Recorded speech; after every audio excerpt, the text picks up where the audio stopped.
Okay, someone alluded to the need to be able to do this at the student level. Like being able to see multiple years of data on one visual that tells a story. Do you see the ELA data for this student, Mr. Torres? First grade, where did Mr. Torres enter first grade in terms of percentile ranking? Well, yeah, it depends on which question you're asking, I guess. All right, if we look at the open circle, the progress monitoring result from the prior year, that student's result coming out of kindergarten had them at the 42nd percentile. AP1, 45th percentile.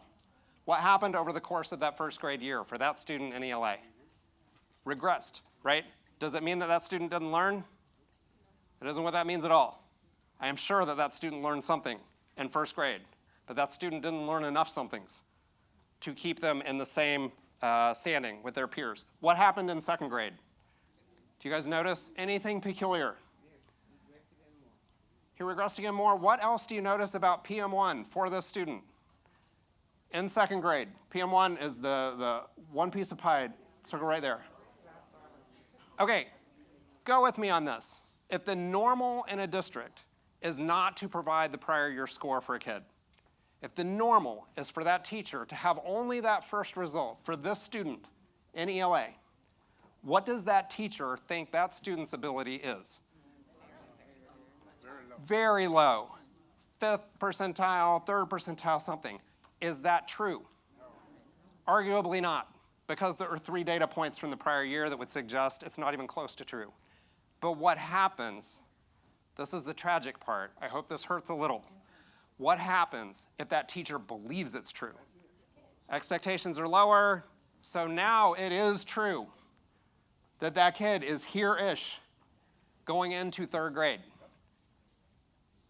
This is the thing, right? This is the opportunity. If we can help people to see where and why this is happening, we can keep this in 3rd grade from having to happen. We picked this one because it's hopeful, right? We see a result that seems optimistic, like that 3rd grade teacher might pull this off. That kid might actually be proficient by the end of the year. But I'm telling you, we handpicked this one. It's not what they usually look like.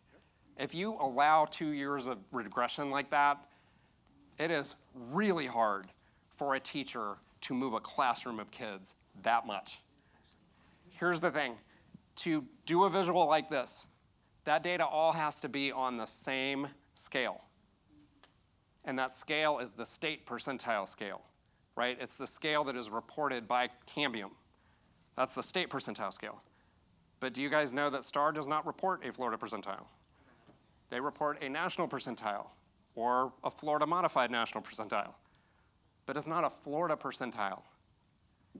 And I can't impart on you how different those are, right? Would it surprise you to know that I am in the 95th percentile for height? I am 5'9", 5'8.5".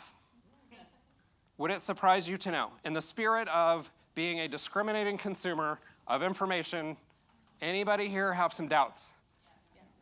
All right, I am in the 95th percentile for height in the Philippines.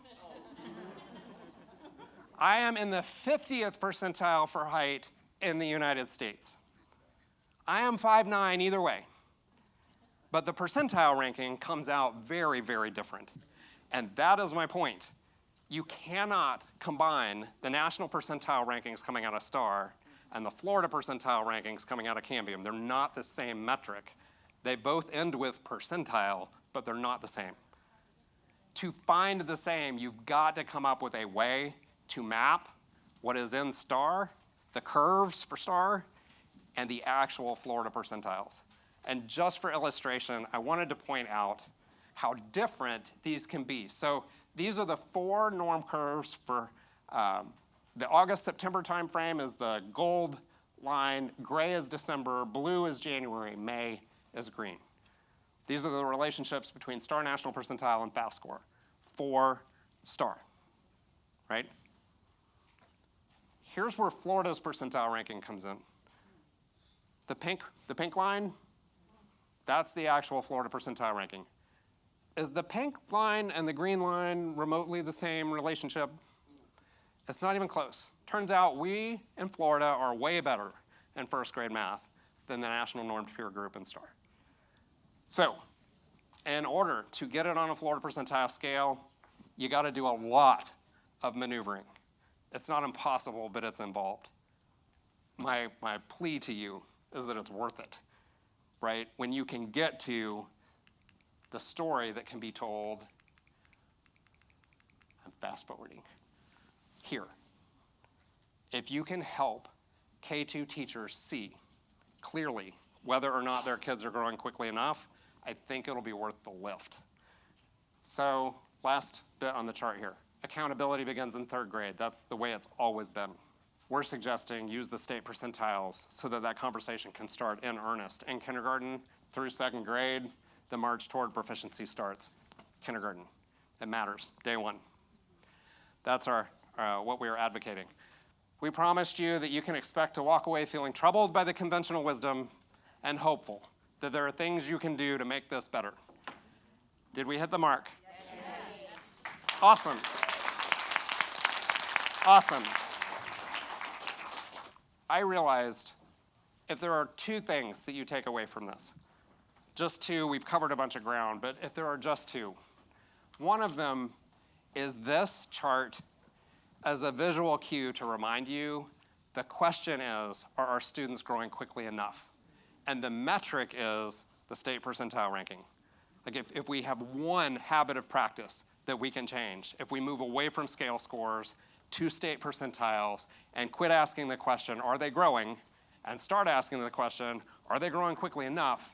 And know what that means in terms of the achievement level tiers, huge, huge, huge. The second on the back of this gift, I'm calling it a gift because it's indestructible paper. Do you guys know that such a thing exists? I didn't know there is paper that is waterproof and tear-proof. And baby books are made out of, yeah.